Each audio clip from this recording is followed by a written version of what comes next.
দেখুন, সেটাও ছিল একটা বৃহস্পতিবার। 1998 সালের 1 জানুয়ারি তৃণমূল তৈরি করেছিলেন মমতা বন্দ্যোপাধ্যায়। আর আজ আরেকটা বৃহস্পতিবার। এই বৃহস্পতিবারই প্রশ্ন উঠে গেল, মমতা বন্দ্যোপাধ্যায়ের হাত থেকে তৃণমূলের পরিষদীয় দলের অধিকারটুকু পাকাপাকিভাবে চলে যাওয়াটা কি এখন সময়ের অপেক্ষা? আজ কলকাতা হাইকোর্ট স্পষ্ট জানিয়ে দিল যে বিরোধী দলনেতা হিসেবে বিধানসভার মাননীয় স্পিকার যে ঋতব্রত বন্দ্যোপাধ্যায়কে বেছেছেন তা নিয়ে আপাতত কোনো হস্তক্ষেপ নয়। কিন্তু তরুণ জ্যোতির কাছে আমি আসবো একেবারে উল্টো দিক থেকে। বিজেপির পক্ষে এর থেকে সুসংবাদ আর কিছু হয় নাকি? বিজেপির 208 আর গঠনমূলক বিরোধিতা করতে চাওয়া, না বশ্যতামূলক বলিনি, কিন্তু প্রিভিলেজ আনতে পারবেন না। তো ওই 208-এর সঙ্গে ঋতব্রতর 65 যোগ করে 273। ভাবা যায় 294টা আসনের মধ্যে 273 জন বিধায়ক শুধু ভাই আর বন্ধু। তরুণ জ্যোতি খাওয়াবে কবে? সুমনদা, এটা পুরো দেখছিলাম, something is rotten in the state of Denmark. সে বিখ্যাত কোটেশনটা মনে পড়লো, তারপর মনে পড়লো এই পশ্চিমবঙ্গে আছে, ডেনমার্ক না বলে কালীঘাট বলে মনে ভালো হয়। চারিদিকে আলোচনা হয়েছিল কে তৃণমূল, কে তৃণমূল, কে তৃণমূল। আমি অনেকদিন পর তোমার স্টুডিওতে এসে আজকে বুঝলাম কে তৃণমূল মানে হচ্ছে কালীঘাট তৃণমূল, আর বাদ বাকিটা ঋতুব্রত তৃণমূল হতে পারে। তবে এই সই ব্যাপারটা দারুণ জিনিস। আমি দেখছিলাম একটা সইয়ের চক্করে তৃণমূলটা ভেঙে পুরো চৌচির হয়ে গেল। আরেকটা রেজলিউশন সামনে চলে আসছে। রেজলিউশন যখন আসছে, 5 জুনের রেজলিউশন যখন আনছে, যারা ক্লেম করছে প্রুভ করতে হবে এটা 5 জুনের। আগে হলে অনেক ব্যাপারটা আবার হতো। আসলে আবার দেখো বিভিন্ন কলেজ থেকে তো মানে ইস্ট জর্জিয়া জর্জিয়ার লোকজন আছে এখানে, তাদের এডুকেশন নিয়ে আমার ডাউট আছে। কারণ নকশাল পিরিয়ডে অনেক কিছু হয়েছিল, সেগুলো নিয়ে আমি খুব বলছি না। তো ফরেন্সিকে এজ অফ রাইটিং আজকাল বের করা যায়, কিন্তু সেটাকে আমি জানি না, কৌতূহলের প্রশ্ন, দিন অনুযায়ী করা যায়? আমি তর্কের খাতিরে ধরছি, আমি একবারও বলছি না প্রদীপ্তরা এই রাস্তায় হাঁটবে যে ব্যাক ডেটে ধরো সাইন করা যায়, রাফলি করা যায়। দিন বলা যায় না, রাফলি করা যায়, যেহেতু মানে এই মাস না আগের মাস সেটা বলা যায়, রাফলি করা যায়। রেজলিউশন যখন হয়েছে তার একটা অরিজিনাল কপি থাকবে। যেগুলো 5 জুনে যদি হয়ে থাকে, একটা দলীয় দল, ওই রাজনৈতিক দল, তো আমরা মনে করি যদি ওটা প্রাইভেট লিমিটেড কোম্পানি ছিল পিসি ভাইপোর, সেই রাজনৈতিক দলের ব্যাংক অ্যাকাউন্ট কোষাধ্যক্ষ চেঞ্জ হয়ে গেল, রেজলিউশন হয়ে গেল, সেটা নিশ্চয়ই ব্যাংকে গেছিলো। ব্যাংকে গেলে কবে গেছিলো? আর যদি না যায় তাহলে এই কদিন দলটা চলছে কি করে? চলছে তো দেখলাম তো আমাদের প্রাক্তন মুখ্যমন্ত্রী মাননীয় মমতা বন্দ্যোপাধ্যায় এবং তার অনুপ্রাণিত লোকজন রাস্তায় রাস্তায় নেমেছে। খরচা হয় দাদা, nothing is free in this world. দলীয়ভাবে খরচা হলো কি করে? ব্যাংক একটা প্র্যাকটিক্যাল কোশ্চেন জয়ন্তদা বললেন, অথরাইজ সিগনেটারি চেঞ্জ করার অ্যাপ্লিকেশন কি হয়েছে? আমার এগুলো দেখে মনে হলো এ তো সবে কলির সন্ধ্যা, এখন অনেক বাকি আছে। মানে একটা রেজলিউশন, ওই লিডার অফ অপোজিশন কে হবে সেটা নিয়ে এই ছন্ন ছাড়া হয়ে গেল, আর এখানে দেখছি আরেক চক্কর। ভালো বেশ, এখন যে ট্রেজারারটা অ্যালেজলি হয়েছেন খুব ভালো লোক। তোমরা জানো কি জানো না জানি না, আমি তো জানি সুভাষিস বাবুর 3 কুলে সেরকম কেউ নেই, ওনারও একখান ভাইপো আছে। কিন্তু এত টাকা উনি করেন কি? কোভিড পিরিয়ডের চালগুলো গেল কোথায়? কোভিড পিরিয়ডের ত্রিপল গেল কোথায়? উনি কি করেছেন না করেছেন মনে করো কি হিসাব আমাদের কাছে নেই? বার কাউন্সিল ইলেকশনে কি হয়েছে, কত টাকা খরচা করেছে, যে ফ্ল্যাটগুলো হয়েছে ওখানে ফ্ল্যাটে কত টাকা নিয়েছে, কোন কোন খাতে টাকা নিয়েছে, হিসাব নেই। কমপ্লেন আজ হয়নি, বাট কে বলেছে যে কালকে কমপ্লেন হবে না? কালকে কোষাধ্যক্ষ জেলে যেতেই পারে, না যাওয়ার কিছু নেই, কারণ এত অ্যালিগেশন আছে ওনার এগেনস্টে, উইথ প্রুফ আছে। ওই এলাকার হরিদেবপুর এলাকার যে পুকুরগুলো ছিল, সেই পুকুরগুলো মমতা বন্দ্যোপাধ্যায়ের বিশেষ আশীর্বাদ নিয়ে ওইখানে আবার সুভাষিস বাবুর অনুপ্রেরণায় ফ্ল্যাট দাঁড়িয়ে আছে। ফ্ল্যাটেরও মা বাপ নেই, 3 ফুট 4 ফুট রাস্তায় ফ্ল্যাট। কে টাকা নিয়েছে আমরা জানি না, সব জানি। সেখানে কমপ্লেন হবে, নিশ্চয়ই হবে। কিন্তু অন্য একটা আসপেক্টে আসি, তোমার ঋতব্রত বন্দ্যোপাধ্যায়, এটা পুরোনো কথা বলে না যে সাপুরের মৃত্যু হয় সাপের কামড়ে। তো মমতা বন্দ্যোপাধ্যায় যেটা এতকাল করে এসছেন বিভিন্ন জায়গায়, জেলা পরিষদ হোক, পঞ্চায়েত হোক, আমাদের পঞ্চায়েতে আমরা কতগুলো পঞ্চায়েতে ছিলাম, খুব অল্প, সেটাকে হট করে লোকগুলোকে রাতেবেলা তুলে নিয়ে গিয়ে চেঞ্জ করে নিয়ে অদ্ভুত পঞ্চায়েত চেঞ্জ হয়ে গেল। এখানে চেঞ্জ হয়নি, এখানে দেখলাম ওই কে তৃণমূল চলে আসলো। ঋতব্রত তৃণমূল না মমতা বন্দ্যোপাধ্যায় তৃণমূল? ডেমোক্রেসিতে সুমনদা নাম্বার স্পিক্স। তো ঋতব্রত বন্দ্যোপাধ্যায়, হ্যাঁ বন্দ্যোপাধ্যায় মনে হয়, ঋতব্রত বন্দ্যোপাধ্যায়, তো বন্দ্যোপাধ্যায় তিনি নাম্বার দেখিয়েছেন। আজকে বিধানসভায় যখন উপস্থিত ছিলাম আমি দেখলাম অশোক দেব বহু পুরনো বিধায়ক, বার কাউন্সিলের চেয়ারম্যান, আজও চেয়ারম্যান, ভদ্রলোক, বয়স্ক লোক, কিন্তু উনি বসে আছেন পুরনো সৈনিকের মতো। কুণাল ঘোষকেও দেখলাম, যাকে নিয়ে মেকআপ বক্স বলছেন কদিন আগে, তার ঠিক সামনেই কুণাল ঘোষ বসে আছে। 3-4 জন এক্সট্রা সাইডে বসে আছে, আর বাদ বাকি সব একটা সাইডে বসে আছে। প্রাণের সখা, মানে একটা কিডনি বলতো যাকে, ববি হাকিম, সেও দেখলাম হাত ছেড়ে দিয়েছে। দম্ভের জন্য হোক, কিন্তু বাকিগুলো বলো, মদন মিত্র, শুভেন্দু অধিকারীর ভূয়সী প্রশংসা করলো। হ্যাঁ, কিন্তু মদন মিত্র তো ক্যাম্পে আছে। এখন সুমন্ত, আমি আমার সিম্পল কথা বলছি কি, এরা মানে বিজেপিতে আছে, এই কথা তো কেউ বলছে না। আচ্ছা, তোমরা তৃণমূলের কুণাল ঘোষের বক্তব্য যে এই শীর্ষ যারা গেছিলেন 5 জন, তাদের মুখ্যমন্ত্রী কথা দিয়েছেন বিধানসভায় ঘরও দেয়া হবে। আমরা প্রথম দিন মাননীয় মুখ্যমন্ত্রী এটা কথা পরিষ্কার বলেছিল, বিধানসভায় বিরোধীদের কথা বলতে দেওয়া হতো না। কথা বলতে দেওয়া একটা জিনিস, আর ঘর দেওয়া হতো না। অফিসিয়ালি ঘরের, মানে আমি বলছি যে অধিকারী কিন্তু স্বীকৃত বিরোধী দল, যেটা এই মুহূর্তে তোমরাই বলছো ঋতব্রত। অবস্থা চলুক না, আমরা একটু পপকর্ন নিয়ে মজা দেখি। দুপক্ষকেই তোমরা ঘর এবার হচ্ছে, এবার ঘর দেবো বা একটা ঘর, আমার তো মনে হয় আমার যদি ক্ষমতা থাকতো বলার, মাননীয় মুখ্যমন্ত্রীকে বলার, তোমরা ঘর ভাঙছো না, ঘর দিচ্ছ বলছো। মানে দুপক্ষটিকে বড় ঘর দেওয়ার, আর কিছু সিকিউরিটিও দেওয়ার, কারণ কে কাকে কখন কি মেরে দেবে তো বলা যায় না।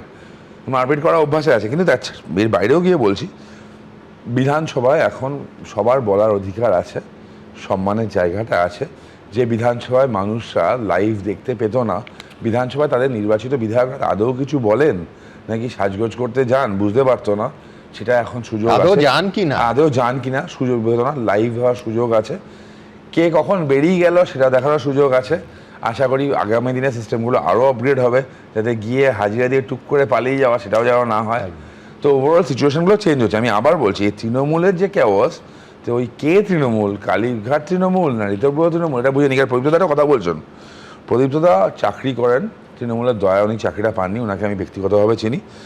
তো একটা আসপেক্ট, বাকি যে বলেন না আমরা ভলেন্টিয়ার, তৃণমূলের ঘর ভাঙছো, যারা বলেন নতুন ঘর দিচ্ছ, যারা বললো বাবা, মানে আমরা, উনি বলছেন আমরা ভলেন্টিয়ার, আমরা স্পোক্স পারসন ভলেন্টিয়ার, এরকম ভলেন্টিয়ারদের দেখেছি আমরা, হাতে লাখ লাখ টাকার ঘড়ি, বুকে মানে বুকের কাছে গোজা মোবলা, এরকম তৃণমূল দেখেছি যারা কিচ্ছু করতো না, এই যে স্পোক্স পারসন ছিল। সুতরাং ওই ভলেন্টিয়ারটা না বললেই হবে। তৃণমূলে বেসিক্যালি দুটোই ক্যাটাগরি, কত এক্সেপশনস আছে, exceptions are not examples. Category হচ্ছে, কিন্তু মোদ্দা কথাটা আমি আন্ডারলাইন করে দিচ্ছি, নাম্বার স্পিক্স, একেবারে পরিষ্কার। দুটো ক্যাটাগরি বললাম, দোলাদির সেই পুরোনো কথা উক্তি নিয়ে ধার নিয়ে আমার বলতে হয়। আবার বলছি, এক্সেপশনস আর নট এক্সাম্পলস। তৃণমূলে 25% চোর, বাদ বাকি 75% ডাকাত। এই চোর ডাকাতের ঝামেলা। আবার বলছি, এই ফান্ড, কি বলছো, চোর ডাকাতের মধ্যে অধ্যাপক তোমার পাশে বসে আছে, বলছি এক্সেপশন, আর এই ফান্ড, ফান্ড নিয়ে তো যাবতীয় কেস, এই ফান্ডটা কোথায় যাবে? তারপর আসল ফান্ডটা আমি বলছি তরুণ, সব হয় চোর নয় ডাকাত, কিন্তু তা সত্ত্বেও শরিক করলে এবং এনডিএর সমর্থন একেবারে মানে মাথা নিচু করে নিল, মাথা পেতে নিল। কিন্তু আমি বলছি, আগে প্রদীপ্ত কাছেই যাব, কিন্তু সুভাষিস বাবু এখানে যেহেতু নেই, সেই বক্তব্য আগে জানতে চাইবো, কারণ উনি আইনজীবী, আমি নিজেও জানতাম না। না, আমার বক্তব্য হচ্ছে সুভাষিস বাবু নিয়ে যা বললে, সুভাষিস বাবু নিয়ে যা বললো, আমি ওকে আগেও বলেছি, ওর সঙ্গে আমার বহুদিন অন ক্যামেরা কথা হয়েছে, যে বা যারা দোষী, ইভেন ও 32,000 চাকরি নিয়ে যে কেসটা করেছে সেক্ষেত্রেও আমি বলেছি, বা এসএসসিটি নিয়েও যে ওর একটা কেস করেছে সেক্ষেত্রেও আমি বলেছি, দোষী যে হবে ভাই সাজা দাও, কোনো অসুবিধা নেই। কিন্তু শুধুমাত্র ওই গাজর ঝোলানো, যে গাজরের কথা বলছিল, ওই দুর্নীতি হলে তার বিরুদ্ধে ব্যবস্থা নেব, কিন্তু ব্যবস্থা নিয়ে ওই কিচেন ক্যাবিনেটে, মানে চিকেন ক্যাবিনেট না, সরি কিচেন ক্যাবিনেটের বদলে চিকেন ক্যাবিনেটে ঢুকে যাচ্ছে, তা যেন না হয়। আমরা কিচেন ক্যাবিনেট কি জানতাম, স্যার জানেন এখানে, যে বিরোধী দল হবে একটা পুরো সরকারের উল্টো দিকে, আর সরকারের প্রতিচ্ছবি হয়ে কাজ করবে, কিন্তু তার একটা সমালোচনামূলক জায়গা হবে। কিন্তু এই প্রথম দেখছি কোন বিরোধী দলনেতা, সরকারের দলনেতা সরকারি এমন হবে যারা বিরোধীকে ডাকবেই না। আমি সেটাই বলছি যে উত্তর আছে, এই প্রথম কোন বিরোধী দলনেতা সরকারের দলনেতার সম্মতি ও পরামর্শক্রমে সরকারের গঠনমূলক বিরোধিতা করবেন। কিন্তু এ যাবৎকাল যেটা হয়নি, তুমি যেটা বললে তার সঙ্গে সঙ্গে একটা কথা বলবো, যে এ যাবৎকাল সরকারের কোনো ভালো কাজের বিজেপি যেমন কোনো সমর্থন বা কোনো প্রশংসাসূচক কথা বলেনি, সবসময় যেমন লক্ষ্মীর ভান্ডারকে ভিক্ষাবৃত্তি বলেছে বা আরো অনেক কিছু বলেছে, আমরা কিন্তু সেটা করবো না। মদন মিত্র আজকে সেটা দেখিয়ে দিয়েছেন। কিন্তু আমি বলছি যে বিরোধীকে তো শরিকই করা হয়নি। হ্যাঁ, আমরা কোন দলের লোক জানো সুমনদা, একটা পুরনো কথা আছে, হিস্ট্রি হচ্ছে, পার্লামেন্টে একসময় নেহরুজির একটা ছবি ছিল। হ্যাঁ, ছবিটা যখন সরিয়ে দেওয়া হয় তখন অটল বিহারী বাজপেয়ী বলেছেন ছবিটা ওখানে রাখা হোক, উনি আমাদের দেশের প্রধানমন্ত্রী ছিলেন। তারও আগে যখন ওনার জীবনী থেকেই অটল বিহারী বাজপেয়ী যখন বয়স কম, একদিন পার্লামেন্টে অনেক কিছু উনি পণ্ডিত নেহরুকে বলেছিলেন। তারপর পণ্ডিত নেহরু তাকে ডেকে বলেছেন আজ আচ্ছা বলা। তো আমরা সেই দলের লোক, সেই দলটাকে সমর্থন করি, সেই দলের আদর্শে আমরা চলি। সুতরাং যেই কথাগুলো বলছে ওনাদের প্রতিচ্ছবিগুলো যদি ছায়াছবি হয়ে যায় তার দায় তো আমাদের নয়। প্রথম সাপুরে যদি আমরা হই, ও যে সাপুরের কথা বললো, সাপুরে সাপ দিয়ে ছোবল দিয়ে সাপুরে কে মেরে দেবে, সাপই সাপুরেকে ছোবল দিয়ে মারবে। আমরা যদি প্রথম সাপুরে হয়, দ্বিতীয় সাপুরেটাকে সেও কি ছোবল খাবে নাকি? অপেক্ষা তো করতেই হবে। তোমরা সাপ না সাপুরে ঠিক করে নাও, কিন্তু সাপ হলে দূরে থেকো। কিন্তু এখান থেকে আমার পরের প্রতিবেদন, সেটা হচ্ছে এই দলীয় তহবিল। নিঃসন্দেহে অঙ্কটা বিপুল, অন্তত আমাদের হিসেবে তো বিপুল, কিন্তু এটার মালিকানা কার কাছে আছে, কার কাছে যেতে পারে, আদৌ মালিকানা নিয়ে কোনো প্রশ্নচিহ্ন আছে কি? দেখুন তো। তৃণমূল এখন খণ্ড বিখণ্ড। কালীঘাট তৃণমূল, বিদ্রোহী তৃণমূল। ভোটে হারা মমতা বন্দ্যোপাধ্যায়ের দল এখন টুকরো টুকরো। ফলে বারবার যে প্রশ্নটা উঠছিল তা হলো, তৃণমূলের তহবিলের কি হবে? দলের অ্যাকাউন্টে থাকা শয়ে শয়ে কোটি কোটি টাকা কারা ব্যবহার করতে পারবে? এই প্রেক্ষাপটে তৃণমূলের অ্যাকাউন্ট থেকে লেনদেনের ওপর অবিলম্বে লাগাম টানতে কোষাধ্যক্ষ হিসেবে এইচডিএফসি ব্যাংকের সেন্ট্রাল প্লাজা শাখায় চিঠি দিলেন অরূপ বিশ্বাস। যার জেরে আরও কোণঠাসা হল কালীঘাট তৃণমূল। চিঠিতে অরূপ বিশ্বাস স্পষ্টই লিখেছেন, বর্তমান বিবাদের নিষ্পত্তি না হওয়া অবধি যেন এই অ্যাকাউন্ট থেকে কোনো লেনদেনের অনুমতি না দেওয়া হয়। এই অনুরোধের একমাত্র উদ্দেশ্য দলের তহবিল সুরক্ষিত রাখা এবং অনুমোদনহীন লেনদেন আটকানো। ফ্রিজ করার জন্য অ্যাকাউন্টের টাকা ওটা দলের ব্যাপার, ওটা নিয়ে এখন এই মুহূর্তে কিছু বলবো না। তিনি মনে করেছেন যে এই চিঠিটা না দিলে হয়তো যে অ্যাকাউন্টটি তৃণমূল কংগ্রেসের রয়েছে সেটাতেও কিছু অনিয়ম হতে পারে। আমাদের কোষাধ্যক্ষ Shubhashis Chakraborty, association for democratic reforms বা এডিআর এর তথ্য অনুযায়ী 2019 থেকে 2024 সালের মধ্যে নির্বাচনী বন্ডের মাধ্যমে তৃণমূলের ঘরে এসেছিল হাজার হাজার কোটি টাকা। মমতা বন্দ্যোপাধ্যায়ের দল পেয়েছিল 1592 কোটি টাকা। এছাড়াও আরো বহু সংস্থা নির্বাচনী বন্ডের মাধ্যমে তৃণমূলকে চাঁদা দিয়েছিল। এরপর নির্বাচনী বন্ডের মাধ্যমে রাজনৈতিক দলের তহবিল সংগ্রহ অসাংবিধানিক বলে রায় দিয়ে তা বন্ধ করতে বলে সুপ্রিম কোর্ট। 2024-25 অর্থবর্ষে নির্বাচনী ট্রাস্টের মাধ্যমে তৃণমূল পেয়েছিল প্রায় 102 কোটি টাকা। অর্থাৎ এখনও তৃণমূলের অ্যাকাউন্টে শয়ে শয়ে কোটি টাকা রয়েছে। শেষ অবধি কে পাবে তহবিলের অধিকার? ব্যাংক যদি দেখে যে এরকম ডিসপিউট হচ্ছে, যেটা পার্সোনাল অ্যাকাউন্ট না, কোনো একটা পলিটিক্যাল পার্টি, কোনো একটা অর্গানাইজেশনের অ্যাকাউন্ট, এবং আজকে দুজন ক্লেম করছে টেকনিক্যালি, তাহলে কিন্তু ও অ্যাকাউন্টটাকে কিন্তু ফ্রিজ করে ছেড়ে দেবে। মানে আপনি কোনোভাবে ট্রানজ্যাকশন করতে না যতক্ষণ ডিসপিউটটা মিটে যাচ্ছে।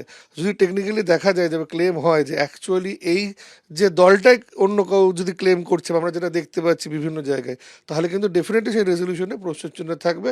মানে যে অর্গানাইজেশন বা যে দলের নিয়ে আমরা আলোচনা করছি তার অ্যাকচুয়াল এখন কার হাতে, সেটাও যদি ব্যাংক কিন্তু জানতে চাইতেই পারে for the smooth flow of the money.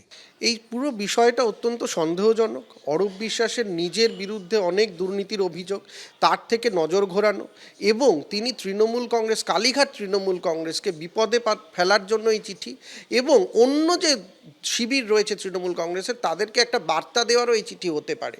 এখন এই চিঠির মাধ্যমে কার হাত শক্তিশালী হবে, কালীঘাট তৃণমূল নাকি ঋতব্রত বন্দ্যোপাধ্যায়ের তৃণমূল, সেটাই এখন দেখার। সব মিলিয়ে তহবিলের নিয়ন্ত্রণ কার হাতে থাকবে তা নিয়ে টানাপোড়েন চলছেই। এবিপি আনন্দ। দেখুন, গতকাল রাতে অত্যন্ত নাটকীয় ভঙ্গিতে একেবারে সিনেমাটিক স্টাইলে ওয়াকথ্রু করে ডেরেক ওব্রায়েন দেশবাসীকে বোঝানোর চেষ্টা করছিলেন যে মমতা বন্দ্যোপাধ্যায়ের বাড়ি থেকে বর্তমান সরকার ভেন্ডেটা পলিটিক্স করে যাবতীয় সুরক্ষা ব্যবস্থা তুলে নিয়েছে। কিন্তু তারপর দেখা গেল বিষয়টা কিন্তু একেবারেই তা নয়। টানাপোড়েনটা আসলে ব্যক্তিগত রক্ষী বা পিএসও বদল নিয়ে। এটা ঠিক যে 20 বছর ধরে মমতা বন্দ্যোপাধ্যায়ের পিএসও ছিলেন স্বরূপ গোস্বামী এবং কুসুম দ্বিবেদী। তাদের বদল করে নতুন অফিসারদের দেয়া হয়েছে বলে নেত্রী নতুন অফিসারদের না নিয়ে শটান ফেরত পাঠিয়ে দেন। শোনা যাচ্ছে আজ বিধানসভায় মুখ্যমন্ত্রী শুভেন্দু অধিকারীর সঙ্গে মমতা তৃণমূলের 5 শীর্ষ বিধায়কের বৈঠকেও এই প্রসঙ্গ উঠে আসে। আমি এইখানে আমরা দেখিয়েছিলাম, এই অনুষ্ঠানে আলোচনাও হয়েছিল, একটা ঘটনা দর্শকদের মনে করিয়ে দিতে চাইব। ক্ষমতায় আসার পর গত 11ই মে পুলিশের শীর্ষ কর্তাদের সঙ্গে বৈঠক করেছিলেন শুভেন্দু অধিকারী। শোনা গেছিল উপস্থিত পুলিশ কর্তাদের মুখ্যমন্ত্রী বলেছিলেন নাকি যে অভিষেক বন্দ্যোপাধ্যায় একজন সাংসদ এবং একজন সাংসদ হিসেবে যা নিরাপত্তা তার প্রাপ্য তিনি যেন সেটাই পান, এবং নিয়ম অনুযায়ী একেবারে রুল বুক অনুযায়ী রুল বুক ফলো করে নির্দিষ্ট সময় অন্তর নিরাপত্তা কর্মীদের বদলানো হবে। এরপরই বিনীত গোয়েলরা বসেছিলেন। বিনীত গোয়েলদের তাকিয়ে মুখ্যমন্ত্রী বলেন যে আমি বিরোধী দলনেতা থাকাকালীন, মনে আছে নিশ্চয়ই, আপনারা আমাকে 2 জন নিরাপত্তারক্ষী দিয়েছিলেন, তাও প্রতি সপ্তাহে বদল করে দিতেন। অর্থাৎ আমি জানি না এখানে আবার সেই পুরনো কথাই বলতে হবে কিনা তৃণমূলকে, আপনি আচরি ধর্ম পরের শিখাও, সেই কর্মা একেবারে ফিরে ফিরে আসছে। ডক্টর নজরুল ইসলাম কি বলেন?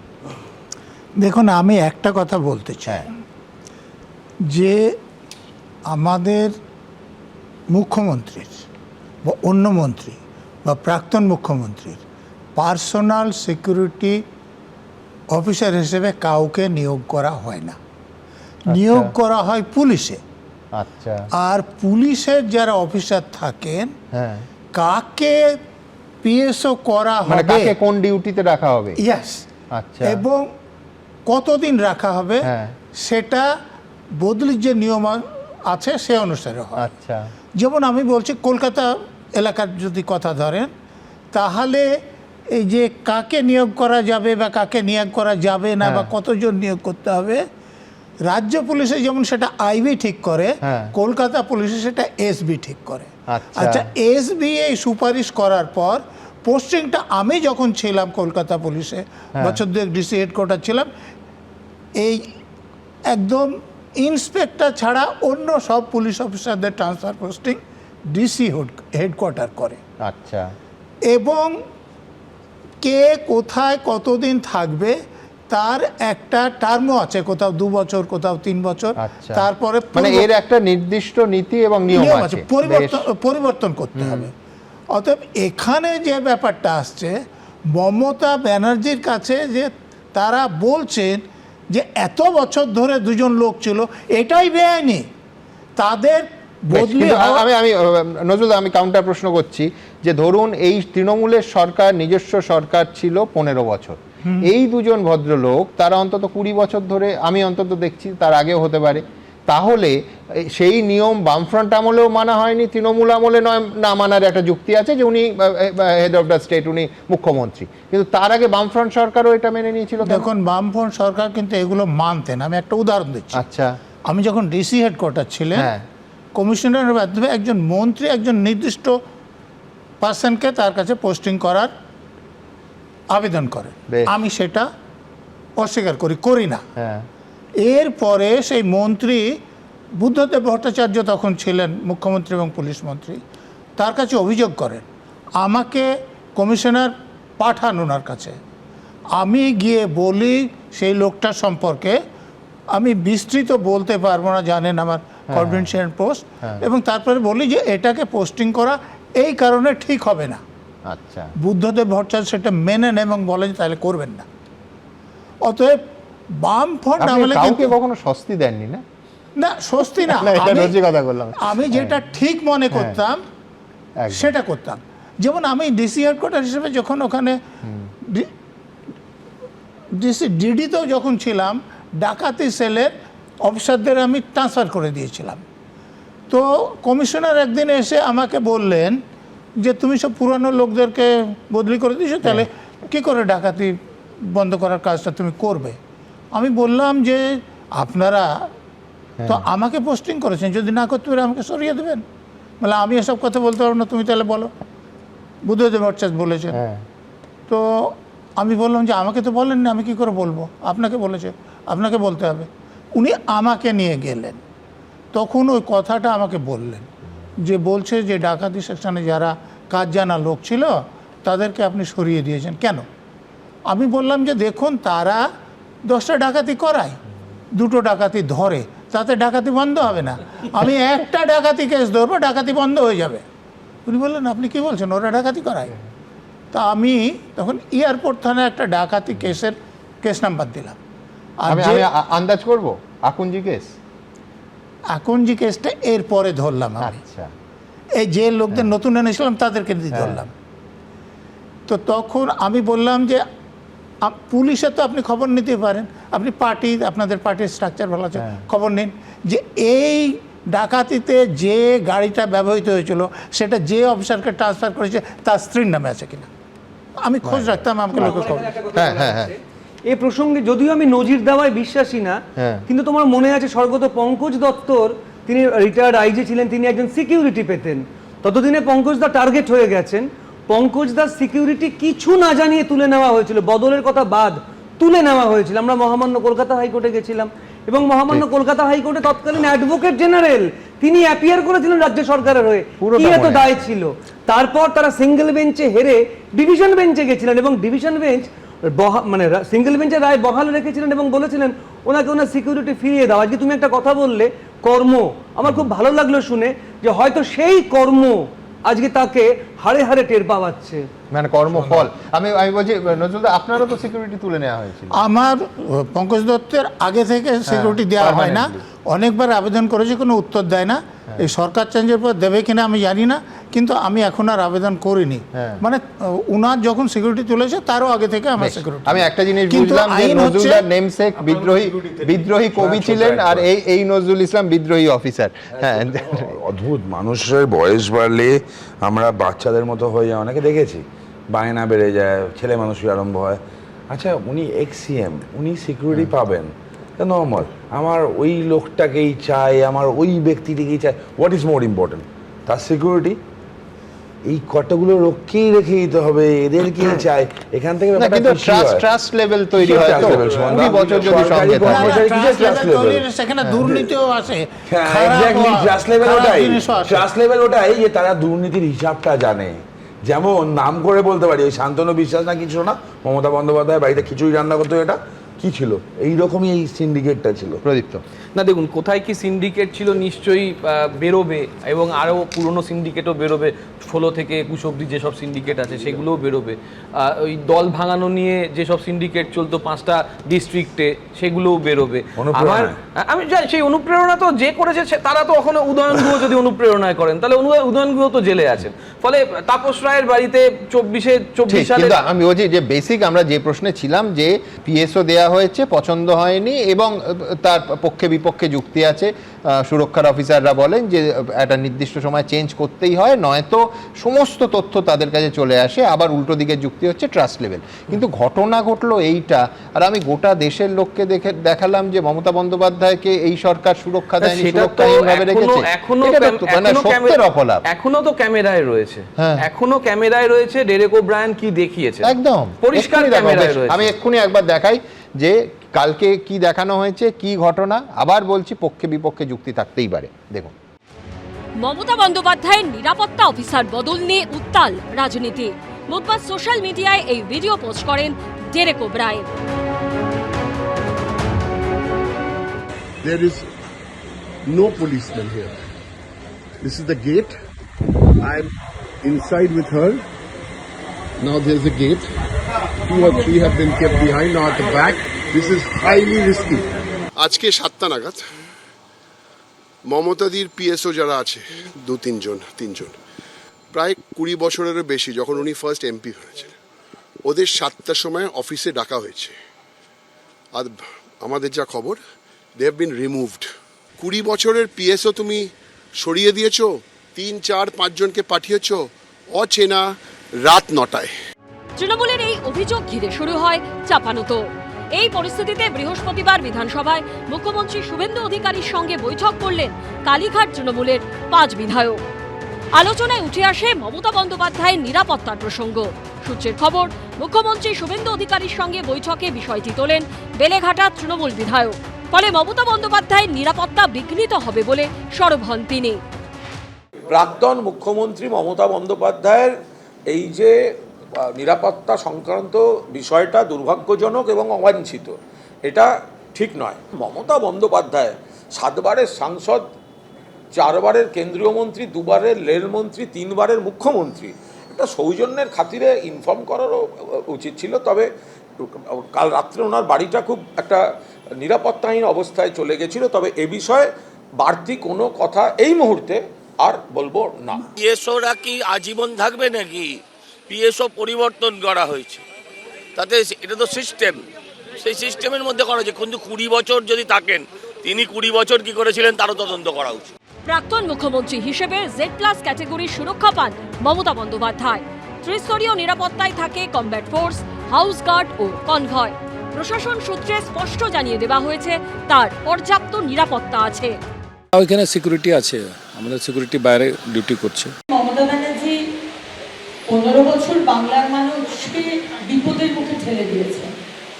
15 বছর বিশাল কনভয়, কালীঘাটের সামনে বিশাল পুলিশের ব্যারিকেড, শান্তিনিকেতন অভিষেক ব্যানার্জির বাড়ির সামনে বিশাল পুলিশের ব্যারিকেড।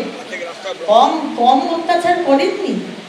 আজকে দেখাচ্ছেন যে বিরাট আপনি চান না, সুরক্ষা চান না। বুধবার মমতা বন্দ্যোপাধ্যায়ের বাড়ি ও উঠোন আড়াল করার জন্য ভিউ কাটার বসানো হয়েছে। সন্দীপ সরকার, অনির্বাণ বিশ্বাস ও কৃষ্ণেন্দু অধিকারীর রিপোর্ট, এবিপি আনন্দ। আমি শুভময়দার কাছে যাব। শুভময়দা, দেখুন, মানে লোকবল আর অর্থবল এ তো শুধু ব্যক্তি বা পরিবার নয়, এটা রাজনৈতিক দলে সব থেকে বেশি লাগে। লোকবলের পার্টে যদি বলি, 4 তারিখ রেজাল্ট বেরোনোর পর পুরোটা হচ্ছে একেবারে ডিসেন্ডিং কার্ভ। হ্যাঁ, সব ছাড়ছেন, নয় জেলে যাচ্ছেন, ইত্যাদি ইত্যাদি। অর্থবল, যেটা নিয়ে কোনো চ্যালেঞ্জ ছিল না, সেটা কালকে এই চিঠি এবং উদ্ভূত পরিস্থিতিতে কিন্তু নিঃসন্দেহে একটা আইনি জটিলতার মধ্যে পড়তে চলেছে। তো এইবার রাজ্যের প্রধান বিরোধী দল, তার ভবিষ্যৎ আপনি কি দেখছেন? হ্যাঁ, শুনুন, এই মানে তৃণমূল কংগ্রেসের ভবিষ্যৎ নিয়ে যে আলোচনা হচ্ছে, সে আলোচনা আরও কিছুদিন চলবে এবং এই মুহূর্তে একটা রাজনৈতিক দল 15 বছর এই ধরনের আধিপত্যবাদ চালানোর পর সাধারণভাবে জনগণের পাঞ্চিং ব্যাগই হয়ে যায়। ফলে সাধারণ মানুষ এখন তৃণমূলের বিরুদ্ধে যে ধরনের আলোচনা হবে তাতে অত্যন্ত খুশি হবেন। তৃণমূলের বিরুদ্ধে কথা বলাটাই মানুষ চাইছেন। এবং যারা কালীঘাট তৃণমূল থেকে বেরিয়ে গিয়ে আলাদা অবস্থান করছেন, তাদের কি মানুষ ক্ষমা করবেন বা সফট হবেন তাদের ব্যাপারে? এই বিষয়টা হচ্ছে মানুষ কত তাড়াতাড়ি কি ভুলছেন। এবার মমতা বন্দ্যোপাধ্যায়ের কাছ থেকে কারা চলে গেছেন খুব পরিষ্কার। আজকে সংখ্যায় আপনি 65 বলেছেন, 80-র মধ্যে 65।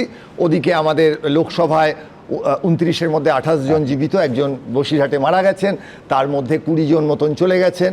এবং এই মানুষগুলো সম্পর্কে বারবার তৃণমূলের যখন মিটিং হয়েছে বা তাদের প্রচার হয়েছে, একটাই আলোচনা, একটাই পোস্ট, বাকি সব ল্যাম্প পোস্ট। সুতরাং যারা গেছেন, তারা যাওয়ার ফলে মমতা বন্দ্যোপাধ্যায়ের জনগণের কাছে তার যে অ্যাকসেপ্টেবিলিটি, যেটা এবারে নির্বাচনে 41% বা এই ধরনের কিছু আছে, সেইটা কতটা গেল না গেল জানার জন্যে চ্যালেঞ্জ মমতা বন্দ্যোপাধ্যায়কে নিতে হবে। নন্দীগ্রামে দাঁড়ালে উনি সম্ভবত আবার হারবেন। রেজিনগরে কি ধরনের কথা তার সঙ্গে হুমায়ুনবাবুর হয়েছে আমরা জানি না, মজা করে বলেছেন কিনা, প্রার্থী হবেন কিনা। আর বসিরহাটের ব্যাপারটা একটু অপমানজনক। আমি বলছি, হুমায়ুন কবি তিনি বলছেন যে এলে একটা সিট ছেড়ে দেবো, খুব সম্মানের।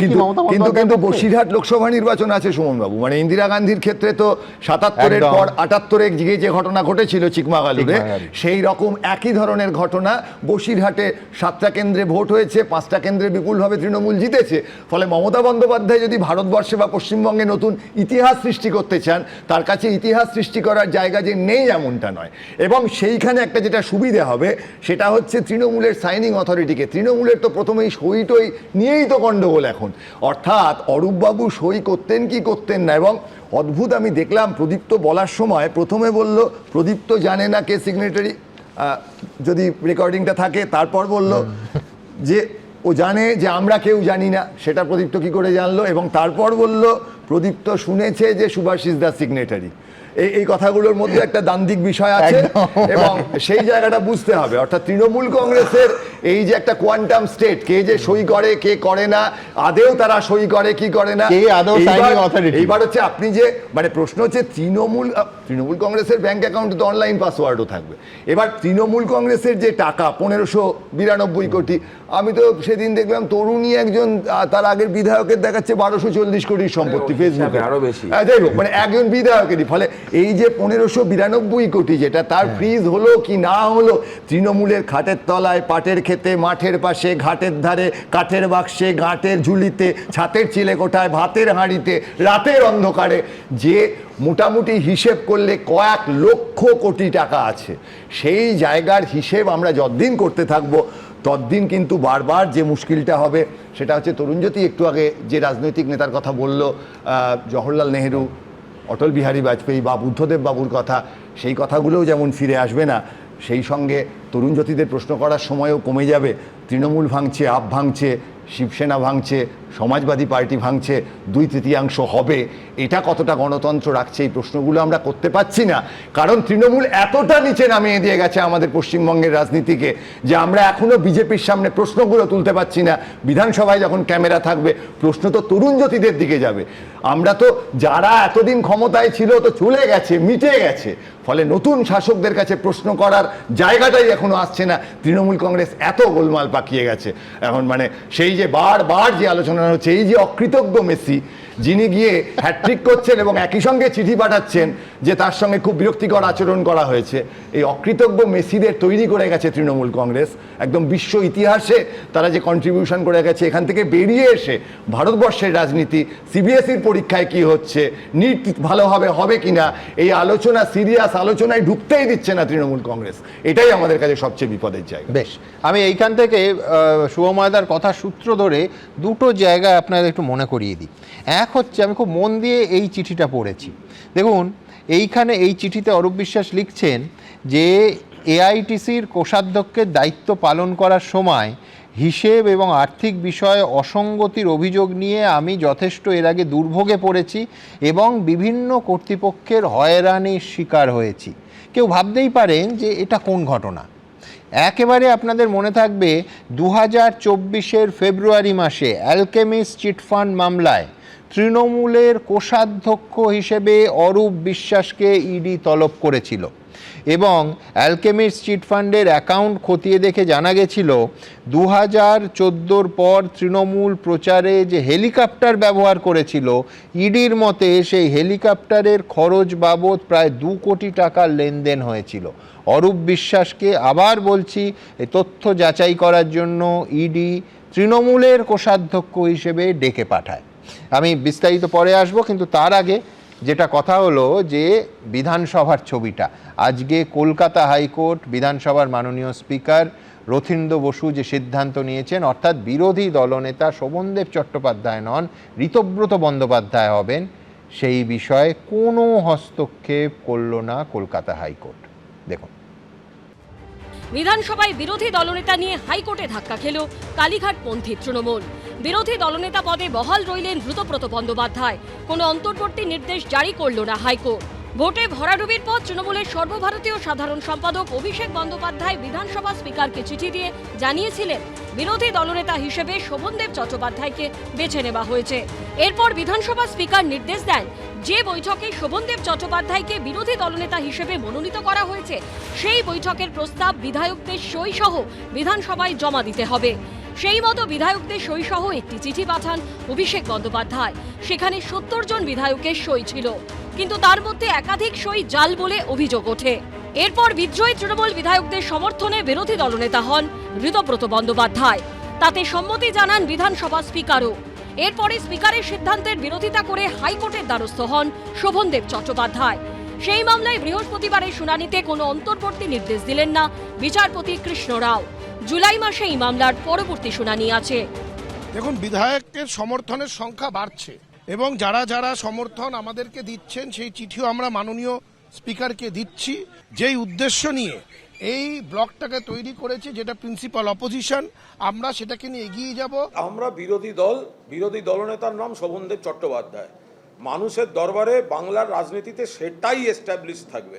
মমতা বন্দ্যোপাধ্যায়ের নেতৃত্বে তৃণমূল কংগ্রেস করব। কে বিরোধী দলনেতা তা নিয়ে আইনি লড়াইয়ের মধ্যেই বৃহস্পতিবার বিরোধী দলনেতা চেয়ার নিয়েও তপ্ত হয় বিধানসভা। অধিবেশন শেষে কুণাল ঘোষ দাবি করেন বিরোধী দলনেতার আসনে বসেছিলেন শোভনদেব চট্টোপাধ্যায়। বাঁদিকের প্রথম আসনটি, স্পিকারের একদম সামনের প্রথম আসনটি, যেটি যুগে যুগে বিরোধী দলনেতারা পেয়ে এসেছেন, সেটি কিন্তু শোভনদেব চট্টোপাধ্যায়ের জন্যই আজ অ্যালটেড ছিল। চাটন ঋত যেখানে বসছিল সেটা একটু পরে, দূরে। লিডার অফ দ্য অপোজিশন হিসেবে জয়নাল আবদিন একটা জায়গায় বসতেন, লিডার অফ দ্য অপোজিশন হিসেবে অতীশ সিনহা একটা জায়গায় বসতেন, লিডার অফ দ্য অপোজিশন হিসেবে পঙ্কজ ব্যানার্জি একটা জায়গায় বসতেন। লিডার অফ দ্য অপোজিশনের কোনো নির্দিষ্ট কোনো জায়গা ছিল না। বিরোধী দলনেতা থাকাকালীন শুভেন্দু অধিকারী যে আসনে বসতেন, সেই চেয়ারেই বসতে দেখা যায় বিরোধী দলনেতা ঋতব্রত বন্দ্যোপাধ্যায়কে। যদি এইভাবে উনি আনন্দ পান যে শোভনদেব চট্টোপাধ্যায় বিরোধী দলনেতার আসনে বসেছেন, সমস্যা কি আছে? ঘটনাচক্রে আমি এই যে কালেকটিভ টিমের মধ্যে আছি, আমার পজিশনের নাম বিরোধী দলনেতা, তাই আমি ওই সিটটায় বসেছি। এই সিটে ডক্টর সূর্যকান্ত মিশ্রও বসেছেন, আব্দুল মান্নানও বসেছেন, বর্তমান মুখ্যমন্ত্রী শুভেন্দু অধিকারীও বসেছেন। বিধানসভা ভোটের ফল বেরোনোর পর থেকে পশ্চিমবঙ্গের রাজনীতিতে পদে পদে চমক। রুমা পাল, কৃষ্ণেন্দু অধিকারী ও আবির দত্তের রিপোর্ট, এবিপি আনন্দ। দেখুন বিশ্বনাথ দা, বহুবার আমরা স্টুডিওতে আফসোস করেছি যে বাংলার রাজনীতি থেকে রাজনৈতিক সৌজন্যটা চলে যাচ্ছে। এখন যেটা দেখা যাচ্ছে, মানে আমি বলছি, আপনি বলতেই পারে টু আর্লি টু কমেন্ট, কিন্তু আমি বলছি সৌজন্যই বেশিটা হচ্ছে। আমি বলছি যখন 294-এর মধ্যে 273টা মোটামুটি সৌজন্যে গদগদ থাকেন, বাকিদের প্রায় খুঁজে পাওয়া যায় না। কালীঘাট তৃণমূলের মদন মিত্র, কুণাল ঘোষরা মুখ্যমন্ত্রীর সঙ্গে বৈঠক করেন, আলাদা ঘরের প্রতিশ্রুতি পান এবং প্রশংসায় গদগদ থাকেন। আমি বলছি এগুলো সব ভালো জিনিস, খারাপ কিছু নয়, কিন্তু আমি বলছি কোথাও কি যে বিষয়গুলোতে সরকারের গঠনমূলক সমালোচনা করার কথা সেগুলো আদৌ হবে, নাকি এই সৌজন্যটাও আসলে স্ট্র্যাটেজি, বাবা তোমায় ঘাঁটাবো না বা এখন ঘাঁটাচ্ছি না? সুমনদা, আপাতত আমি যেভাবে রাজনীতিটা পাচ্ছি সেই অনুযায়ী বিশ্লেষণ করব। আগামী দিন আরেক রকম আসলে, যার জন্য আমাদের অনেকে ভুল বোঝে যে আপনি তো 6 মাস আগে একরকম বলেছিলেন, আজকে আরেক রকম বললেন। বিশ্বাস করেন প্রচুর লোক আমাদের ভুল বোঝে, কিন্তু রাজনীতি যেভাবে উঠে আসে আমরা সেইভাবেই ব্যাখ্যা করি। আজকের দিনে কিন্তু বলবো যে মাননীয় মুখ্যমন্ত্রী শুভেন্দু অধিকারী উনি কিন্তু রাজধর্ম পালন করেছেন। উনি তৃণমূল কংগ্রেসের কয়েকজন ছোট গোষ্ঠী 6 জন তাদেরকে নিয়ে আজকে আলাদা করে বৈঠক করেছেন। তাদেরকে উনি আশ্বস্ত করেছেন যে আপনাদেরকে বিরোধীদের বাইরেও অতিরিক্ত সময় দেওয়া হবে যাতে আপনারা কথা বলতে পারেন। আমরা তো সেটাই চাই যে বিধানসভা for opposition, floor belongs to opposition. এবং একই সাথে বলেছেন যে শোভনদেব চট্টোপাধ্যায় বা এই গোষ্ঠীকে বসার জন্য আলাদা ঘরের ব্যবস্থা করবেন। দেখুন এটা স্বাভাবিক, এটা সৌজন্য, এটা সংসদীয় গণতন্ত্র, এটাই আমরা চাই। কিন্তু সামগ্রিক যে ছবিটা, সেই সামগ্রিক ছবিতে কিন্তু আমার বেশ কয়েকটা প্রশ্ন আছে যে এইটা জানি এমন না হয় যে বিধানসভার বিরোধী যারা গোষ্ঠী তারা যদি সরকার নিয়ন্ত্রিত হয় তাহলে কিন্তু আমি বলবো যে রাজ্যের স্বার্থ বিঘ্নিত হবে এবং পার্লামেন্টারি ডেমোক্রেসি কিন্তু সেটা অবক্ষয় হবে। যদি প্রধান বিরোধী গোষ্ঠী, তার নেতৃত্ব, তারা যদি আপোষ করতে থাকে, সেটা যে কতটা ক্ষতিকারক হতে পারে একটা পার্লামেন্টারি ডেমোক্রেসির জন্য, সেটা আমার মনে হয় না এটা বোঝানোর আলাদা কোনো দরকার আছে। 4-5টা প্রশ্ন রাখছি। একটা হলো, অরূপ বিশ্বাস আজকে চিঠি দিয়েছেন, কেন চিঠি দিয়েছেন, কী অবস্থায় চিঠি দিয়েছেন, কোন পরিস্থিতিতে চিঠি দিয়েছেন? এই অরূপ বিশ্বাসকে তো মমতা বন্দ্যোপাধ্যায় ছায়াসঙ্গী হিসাবে দেখেছি। এই অরূপ বিশ্বাসকে তো আমি আজকে চিঠির মধ্যে যে কয়েকটা কমপ্লেন আমি দেখলাম, আপনি তো আগে কোনো দিন বলেননি। যেই মুহূর্তে আপনাকে ডাকা শুরু হলো মেসি কাণ্ডে, তারপরে আপনার কি মানে হুঁশ আসলো যে এই অ্যাকাউন্টটার এই প্রবলেম, এই গোষ্ঠীগত প্রবলেম, এই অ্যাকাউন্ট অপারেট করা যাবে না? আপনি কি সত্যিই এই চিঠিটা আপনাকে বাঁচানোর জন্য তৈরি করেছেন?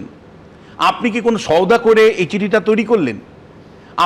আপনাকে তো আমরা দেখেছি মমতা বন্দ্যোপাধ্যায় যা বলতো সেই অনুযায়ী আপনি চলতেন। এমনকি মমতা বন্দ্যোপাধ্যায় যদি বলতো পশ্চিম দিকে সূর্য উঠছে, তাই আপনি মানতেন। এবং চিঠিটা দেওয়ার পরে কয়েক ঘন্টার মধ্যে আপনি হাজিরায় পৌঁছালেন একেবারে। এবং হাজিরা শুধু নয়, মধ্যে যোগ আছে, হাজিরা শুধু নয়, যখন অভিষেক বন্দ্যোপাধ্যায় 8 ঘন্টা হাজিরায় থাকছে, 9 ঘন্টা, হ্যাঁ, অরূপ বিশ্বাস 3 ঘন্টা, অরূপ 3 ঘন্টা, এবং চেহারা দেখে মনে হচ্ছে না যে কোনো রকম অস্বস্তিকর অবস্থায় আছে। এবং অরূপের যে পরিস্থিতি আমি দেখলাম, আমি একটু চিন্তিত এই কারণে যে অরূপ কেবলমাত্র মেসিকাণ্ডে নয়, অরূপ এন্টার টালিগঞ্জ ইন্ডাস্ট্রি এবং টালিগঞ্জ রিলেটেড একের পর এক অভিযোগ। আজকে সাধারণ মানুষ যে ক্ষোভ বিক্ষোভ দেখিয়েছে, সেই ক্ষোভ বিক্ষোভ আমি নিশ্চয়ই পছন্দ করব না, কিন্তু ক্ষোভ বিক্ষোভের পেছনে যথেষ্ট কারণ আছে। ফলে আমার প্রশ্নটা হচ্ছে যে শেষ পর্যন্ত যদি কেউ আলাদা গোষ্ঠী করে, বিধানসভায় আলাদা গোষ্ঠী করে তার মানে শাসকের মনমর্জি মতন চলে, তাই তাদের বিরুদ্ধে কোনো ব্যবস্থা নেওয়া হবে না, বা অরূপ বিশ্বাস যদি হঠাৎ করে মানে বোধোদয় হয়, হৃদয় পরিবর্তন হয়ে গিয়ে যদি বলে যে ভাই অপারেশন করা যাবে না, ব্যাঙ্ক অ্যাকাউন্ট সিজ করে দাও, তারপরে যদি তাকে 2 ঘন্টা জেরা করে ছেড়ে দেওয়া হয়, তাহলে এবং শেষ পর্যন্ত যদি বড় ধরনের মানে ন্যায় বিচার না পাই, তাহলে কিন্তু এটা খুব দুঃখজনক ঘটনা হবে। এবং এই দুঃখজনক ঘটনাটা কিন্তু মহারাষ্ট্রে হয়েছে, এই দুঃখজনক ঘটনাটা কিন্তু কর্ণাটকে হয়েছে, এই দুঃখজনক ঘটনাটা কিন্তু বিজেপি শাসিত বহু রাজ্যে হয়েছে। এইবার আমি একটা জিনিস আপনাকে বলতে চাই যে মমতা বন্দ্যোপাধ্যায় সামগ্রিকভাবে যে আমি এই মুহূর্তে কি দেখছি, আমি এই মুহূর্তে দেখতে পাচ্ছি যে মমতা বন্দ্যোপাধ্যায় সত্যিই তার দলটা বিভাজিত হয়েছে, দিল্লিতে বিভাজিত হয়েছে সংসদীয় দল, এবং ঋতব্রতর নেতৃত্বে যে বিরোধী দলে আত্মপ্রকাশ করেছে, আরেকটা গোষ্ঠী, ছোট্ট একটা গোষ্ঠী মমতা বন্দ্যোপাধ্যায়ের সাথে আছে, এইরকম একটা অবস্থাতে, এবং তার ফান্ড সিজ হওয়া মানে কিন্তু এটা আপনাকে একটু বলে রাখি সুমনদা, সেটা হলো যে এটা কিন্তু সেটেল ফাইনালি, যদি এটা যদি ডিসপিউট হয় ফাইনালি কিন্তু সেটেল হবে কোর্টে। তার কারণ কোর্টে তখন সিদ্ধান্ত হবে যে সাধারণভাবে প্রথমেই বলে যে আগে অ্যাকাউন্টটা ফ্রিজ করুন, তারপর সিদ্ধান্ত। এটা কিন্তু আগে সিদ্ধান্ত হবে যে অরিজিনাল মানে তৃণমূল কোনটা, অরিজিনাল তৃণমূল 2/3 মেজরিটি নিয়ে যারা সংসদে চলে গেছে বা এখানে চলে আছে তারা হবে।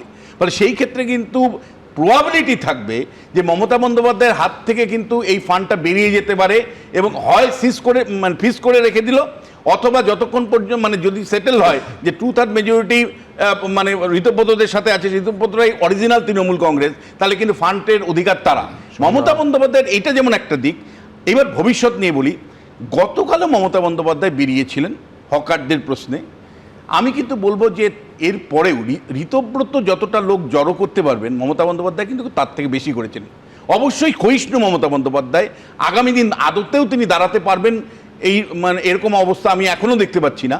কিন্তু তারপরেও আমি বলবো যে কয়েকজন বিধায়ক বা সাংসদ বেরিয়ে গেছেন, ইনক্লুডিং কাকলি ঘোষ দস্তিদার, কারো দম নেই যে নির্বাচনে এককভাবে লড়ে জয়ী হয়ে আসা। মমতা বন্দ্যোপাধ্যায় খারাপ হোক ভালো হোক শেষ পর্যন্ত তার নামে ভোটটা হয়। যে 40.68% ভোট পেয়েছে তৃণমূল কংগ্রেস, সেটা মমতা বন্দ্যোপাধ্যায়ের জন্যই পেয়েছে। এবং আমি শুভময়ের সাথে একমত, শুভময় খুব গুরুত্বপূর্ণ একটা আজকে পূর্বাভাস দিল যে যদি বসিরহাটের মতন কনস্টিটিউয়েন্সিতে উনি দাঁড়ান তাহলে সংখ্যালঘু মুসলিম ভোটেই উনি জিতবেন, এবং সেক্ষেত্রে কিন্তু দেশের রাজনীতিতে উনি ভেসে শুধু থাকবেন না, প্রবল প্রতিপক্ষ হয়েও উঠতে পারেন। তরুণ সুমনদা, ফার্স্ট থিং হচ্ছে বিশ্বনাথা জানেন সব কিছু, তাও বলছি, ওয়াক্ত বদল গেয়া, জজবাত বদল গেয়া। যে সংখ্যালঘু ভোট ব্যাংক মনে করতেন উনি, কোট আনকোট দুধ দেওয়া গরু মনে করতেন, কোন জায়গায় মানুষ মনে করেননি, খোঁজ নিয়ে দেখো তারা ওনার সাথে আজকের দিনে নেই। ফার্স্ট, কারণ আমি ছোট্ট একটা পোর্শন আমার এলাকাতেও আছে, তো আই ক্যান সি দ্যাট, বাদবাকি ক্ষেত্রেও একই। সেকেন্ড হচ্ছে মানে অরূপ বিশ্বাসের হেলথ নিয়ে উনি বলছেন, অরূপ বিশ্বাস আজকাল হয়তো সিলভার গোল্ড বা প্ল্যাটিনাম স্পেশাল ফেসিলিটিগুলো পাচ্ছে না, শরীর খারাপ একটু হয়েছে হয়তো।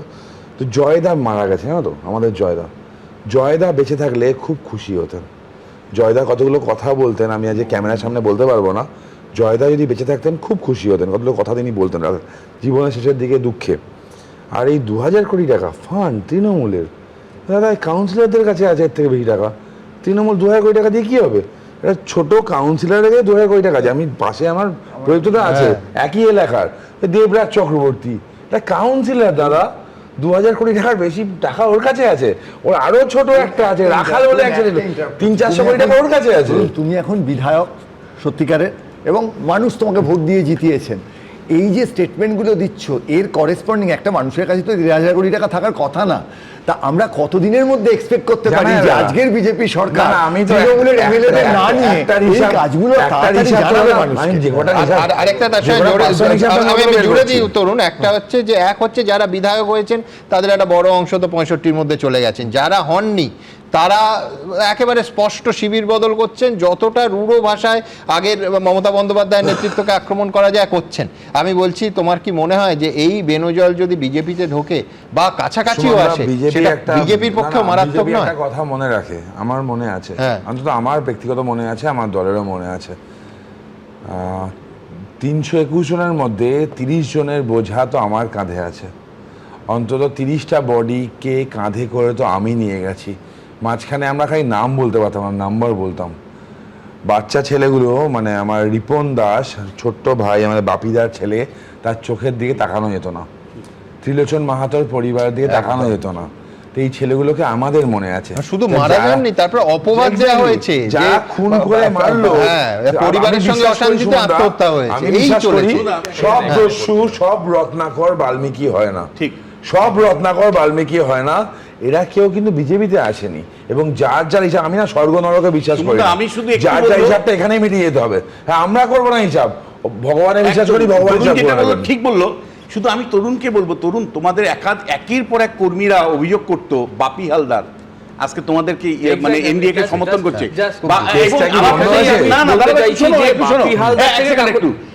বাপি হালদারের কথা মনে পড়ে তো, এরকম অনেক হালদার। আগের দিন বলে গেছি। আচ্ছা তুমি আমায় বলো, এই যে পূর্ব কলকাতায় জলাজমি বন্ধ করে রাখতো, বন্ধ করে যে বড় বড় ইরামত গুলো তৈরি করেছে জাভেদ খান এবং তার ছেলে, আমি আপনার আমার একটা ছোট্ট দাবি ছিল, জানেন তো, আপনারা তো অনেক দিনকার লোক, ধরাও আছে। আমি বলছি, কথা বলছি, আমি ছোট দাবি বলছি। আমি যখন বাগুইহাটি থেকে বেরোতাম, আমি আমার স্কুল ছিল বাঙুর বয়েস, সময় স্কুলের ছাত্র, রাস্তা দিয়ে যেতাম, রাস্তা দিয়ে দুধারে কৃষ্ণচূড়া গাছ ছিল, দুটো নয়নজলি ছিল, যে জল জমাতে মরেছিল। আমার তো সিম্পল দাবি, ম্যাপ দেখছিলাম কদিন আগে, ম্যাপে দেখছিলাম আজও নয়নজলিগুলো আছে। তো আমি বললাম আমি ওগুলো দেখতে পাচ্ছি না, আমি ওগুলোকে দেখতে চাই, আমি নয়নজলিগুলোকে দেখতে চাই। নিয়ম অনুযায়ী ইনল্যান্ড ফিশারিজ অ্যাক্ট বলুন বা ল্যান্ড রিফর্মসে বলুন, যে পুকুরগুলো ছিল সেগুলো থাকতে হবে, সেগুলোকে ফেরত চাই। একদম পাবেন দাদা, একদম কিছুক্ষণ আগে থেকে বললো যে তৃণমূলের 75 ডাকাত 25 চোর, কিছু এক্সেপশন আছে, তার মধ্যে কি ওই 20 জন আছে? 20 জন মানে 140টা বিধানসভা স্যার হতে পারে, 140টা বিধানসভা, তার মধ্যে ওই 30 জনের দেহ নিয়ে ভাই যায়নি তো। তাহলে যে কাকলি ঘোষ দস্তিদার বা যে বাপি হালদার ওই 30 জন বা 327 জনের জন্য দায়ী, তাহলে তাদেরকে কাঁধে নিয়ে যখন এনডিএ বসছে, তখন সেই অটল বিহারী বাজপেয়ীর কথা বলছিল না, যে অটল বিহারী বাজপেয়ী বলেছিলেন ওই যে আমি খোরাকখানের মাধ্যমে চিমটি ভরা ক্ষমতা দেব না, তাহলে সেই অটল বিহারী বাজপেয়ী কি ওরা ফলো করছে? কথা বলবো, যদি মমতার নাম করে অন্য এমএলএরা জিতে থাকে, তাহলে মমতা ব্যানার্জি নন্দীগ্রামে এবং ভবানীপুরে হারলেন, ভবানীপুরে নিজের বুথেও হারলেন। হ্যাঁ, কেন? অতএব মমতা ব্যানার্জির নামে জিতেছে না, তৃণমূল পার্টি অন্য যারা নেতা ছিল তাদেরও কন্ট্রিবিউশন আছে। এখানে আমরা ভোট চুরির অধিকার একটা অভিযোগ করেছি এবং সে নিয়ে মামলাও করেছি। আপনার সময় আমি একটা বলতে দিন, দেখুন 21 সালে বিজেপি কিন্তু 77 জন এমএলএ পেয়েছিল, তার মধ্যে কিছু তৃণমূল ভাঙিয়ে নিয়েছিল। তৃণমূলের কিন্তু 80 জন এমএলএ হয়েছিল। এবার মমতা ব্যানার্জি যদি এদেরকে অপরাধী না করতেন, তাহলে কিন্তু এরা মমতা ব্যানার্জিকে ছেড়ে বাঁচার জন্য অন্য জায়গায় আশ্রয় নিতে বাধ্য হতেন না। অতএব মমতা ব্যানার্জির যে অবস্থা হয়েছে তার জন্য দায়ী মমতা ব্যানার্জি নিজে। এবং মমতা ব্যানার্জি এখন আমাদের প্যানেলিস্টরা যা বলছেন না, যে এখানে দাঁড়ালে জিতবেন, ওখানে দাঁড়ালে জিতবেন, যেখানে দাঁড়াবেন সেখানে হারবেন। আমরা অ্যাকাউন্ট অপারেশন নিয়ে কথা বলছি, কিন্তু এখানে দুটো জিনিস আছে। আমি একটা সোসাইটি চালাই, পার্টির যে সংবিধান আছে সে অনুসারে ব্যাংকের সঙ্গে কমিউনিকেট করার অধিকার কাকে দেওয়া আছে, সেই অধিকার আর ব্যাংক যাকে অপারেট করতে দেওয়া হলো, এই দুটোর মধ্যে ফারাক আছে। একটাই, যেটা নজরুল্লাহ যেটা বলছেন, আমাদের বক্তব্য কিন্তু বসিরহাটে মমতা ব্যানার্জি জিতে যাওয়া নয়, বক্তব্য হচ্ছে বসিরহাটে লড়াই করে উনি আবার ফিরে আসতে পারেন কিনা সেইটা দেখা। ফলে নজরুলদার যে ব্যক্তিগত ভাবনা মমতা বন্দ্যোপাধ্যায়ের সম্পর্কে, আমাদের ভাবনাটা রাজনৈতিক, মমতা বন্দ্যোপাধ্যায় ভালো কি খারাপ সেই জায়গায় নয়। আমিও একদম রাজনৈতিক কথা বলছি। যদি মমতা ব্যানার্জিকে দেখে সবাই ভোট দিত, নন্দীগ্রামে ভবানী পুরো তিনি হাঁটতেন না। আর মমতা ব্যানার্জির এখন যা জনপ্রিয়তা, উনি যেখানে দাঁড়াবেন, লোকসভায় দাঁড়াবেন, একবার আপনাদের সামনে রাখবো যে এই যে তদন্তের জন্য যাদের গ্রেফতার করা হয়েছে, সেই সব প্রভাবশালীরা আজকে কোর্টে তদন্তকারী সংস্থাগুলো ঠিক কী বলল এবং তাদের যখন তোলা হলো সেখানকার দৃশ্যাবলী ঠিক কী ছিল দেখুন।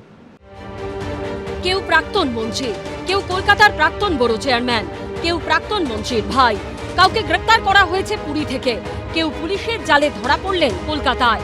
ক্ষোভ থেকে রেহাই পাচ্ছেন না কেউই।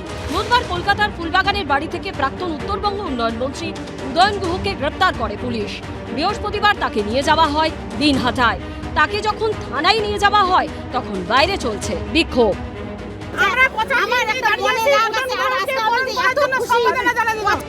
প্রথমে থানা থেকে বের করার সময়, তারপর হাসপাতাল থেকে বেরোনোর সময়, দিনহাটা মহকুমা আদালতে ঢোকার সময়ও উদয়ন গুহকে লক্ষ্য করে ছোড়া হয় ডিম। হেলমেট পরেও মেলেনি রেহাই। যে রাস্তাটুকু তিনি প্রিজন ভ্যানের ভেতরে ছিলেন সেখানে রাস্তার ধার থেকে প্রিজন ভ্যান লক্ষ্য করেই ছোড়া হয় ডিম, ওঠে চোর স্লোগান। উদয়ন গুহর বিরুদ্ধে আবাস যোজনায় দুর্নীতির অভিযোগ উঠেছে। অভিযোগ 2220 জন উপভোক্তার কাছ থেকে তোলা হয়েছে 4 কোটিরও বেশি টাকা। আমাকে বললো যে কাকিমা ঘর আসছে, ঘর নেবেন? আমি বললাম দিলে নিব, তাহলে কাগজপত্র জমা দিয়ে আর 45,000 টাকা লাগবে। 3 মাস পরে আমার ঘর আসলো, আমি পৌরসভায় টাকাটা জমা দিছি। কি অভিযোগ করলেন আপনি? আমি বললাম যে আমি পৌরসভার ঘর পাইছি, আমার 45,000 টাকাটা রিটার্ন পাইলে আমি ভালো, আমার সুবিধা হয়, আমি গরিব মানুষ। এক মহিলা মেকআপ আর্টিস্টের সঙ্গে অশালীন আচরণ, খুনের চেষ্টা ও তোলাবাজির অভিযোগে আগেই গ্রেপ্তার হয়েছিলেন প্রাক্তন মন্ত্রী অরূপ বিশ্বাসের ভাই স্বরূপ বিশ্বাস। এদিন তাকে আলিপুর আদালতে তোলা হয়। সেখানে সরকারি আইনজীবী দাবি করেন ফেডারেশনের ডিরেক্টররা চিঠি দিয়ে বলেছিলেন টেকনিশিয়ানদের কাজে নিতে। তখন স্বরূপ বিশ্বাস বলেছিলেন টাকা দিলে তবে কাজে নিতে। তাছাড়া কোভিডের সময় 1 কোটি টাকা তোলা হয়েছিল। এদিকে পুরী থেকে প্রাক্তন তৃণমূল কাউন্সিলর ও বড় চেয়ারম্যান সুশান্ত ঘোষকে গ্রেপ্তার করেছে কলকাতা পুলিশের এসটিএফ। পুলিশ সূত্রে খবর, ধরা পড়া থেকে বাঁচতে নিজের মোবাইল ফোন সুইচ অফ করে দিয়েছিলেন সুশান্ত ঘোষ। মুম্বাইয়ে পরিবারকে পাঠিয়ে দিয়ে নিজে পুরীতে লুকিয়েছিলেন তিনি। হকার কমিটির আওতাতে প্রায় 1000টি দোকান রয়েছে, কিন্তু যারা ব্যবসায়ী তাদের যেটা অভিযোগ যে এই 1000টি দোকানের মধ্যে 471টি দোকান বর্তমানে খোলা। বাকি দোকানগুলো কাউন্সিলর সুশান্ত ঘোষ এবং তার যারা লোকজন ছিলেন তারা কার্যত বন্ধ অবস্থাতে রেখেছিলেন পরবর্তী কাস্টমার বা পরবর্তী কোনো ব্যবসায়ীকে বিক্রি করার জন্য। দেখা যাচ্ছে অবিকৃত দোকান, এবং যেটা ব্যবসায়ীদের অভিযোগ যে এই দোকানগুলো পরবর্তীকালে কয়েক লাখ টাকাতে বিক্রি করার পরিকল্পনা ছিল। সুশান্ত ঘোষ কাউন্সিলর হওয়ার পরে দোকানগুলোর প্যাসেজগুলো ছোট করে দিয়েছে, ভেঙে 20টা বানানো হয়েছে। এইবার এই যে এক্সট্রা দোকান 5 লাখ, 6 লাখ, 7 লাখ যেমন পেরেছে ওইভাবে ওরা টাকা তুলেছে। সব মিলিয়ে দিকে দিকে ভয়ঙ্কর অভিযোগ। শুভেন্দু ভট্টাচার্য, সুকান্ত মুখোপাধ্যায় ও আবিদ দত্তের রিপোর্ট, এবিপি আনন্দ। আপনারা জানেন Facebook, YouTube, x, Insta, thread সমস্ত জায়গায় আমরা কিছু মন্তব্য রাখি। কত শতাংশ মানুষ কি বলছে? ঋতব্রত বন্দ্যোপাধ্যায় বিরোধী দলনেতা, স্পিকারের সিদ্ধান্তে কোনো হস্তক্ষেপ করল না কলকাতা হাইকোর্ট। ফের বড় ধাক্কা কালীঘাট তৃণমূলের। 93% মানুষ মনে করছেন বড় ধাক্কা, 6% মানুষ মানতে চাননি, 1% মানুষ বলতে চাননি। দলে ডামাডোল চলছে, অবিলম্বে ফ্রিজ করা হোক তৃণমূলের ব্যাংক অ্যাকাউন্ট। ম্যানেজারকে চিঠি অরূপ বিশ্বাসের।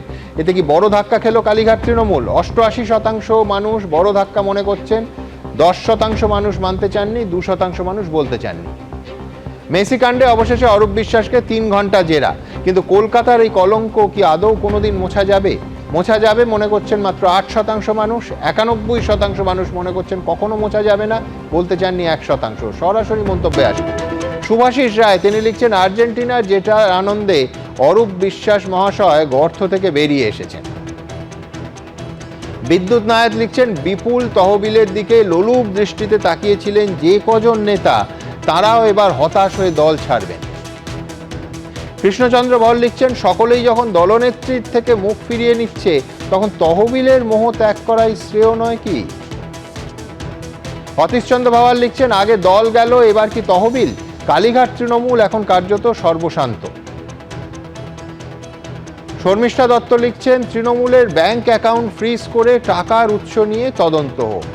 দেখুন, ইদানিং তৃণমূলের, বলা ভালো কালীঘাট তৃণমূলের অবস্থা দেখে মুকুন্দরাম চক্রবর্তীর চণ্ডীমঙ্গল কাব্যের সেই বিখ্যাত লাইনটা মনে পড়ে, অভাগা যদ্যপি যায় সাগর শুকায় যায়।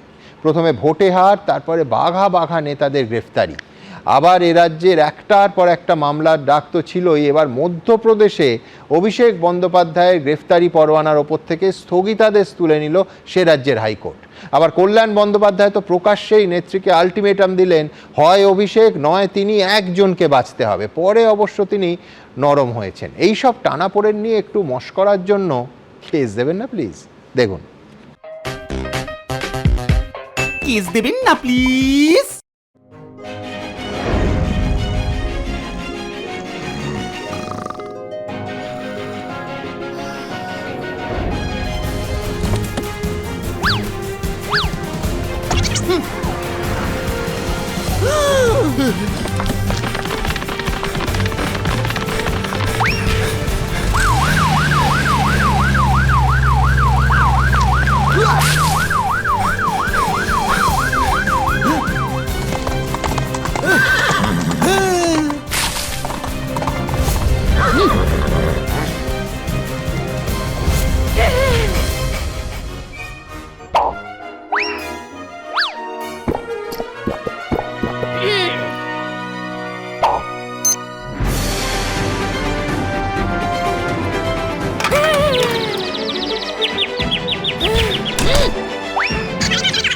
হয় অভিষেক নয় আমি।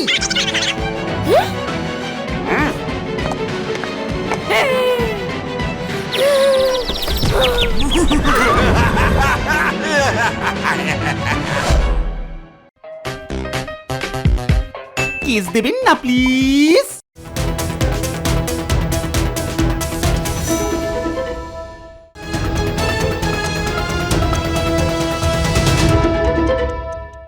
এবিপি আনন্দ, এগিয়ে থাকে, এগিয়ে রাখে।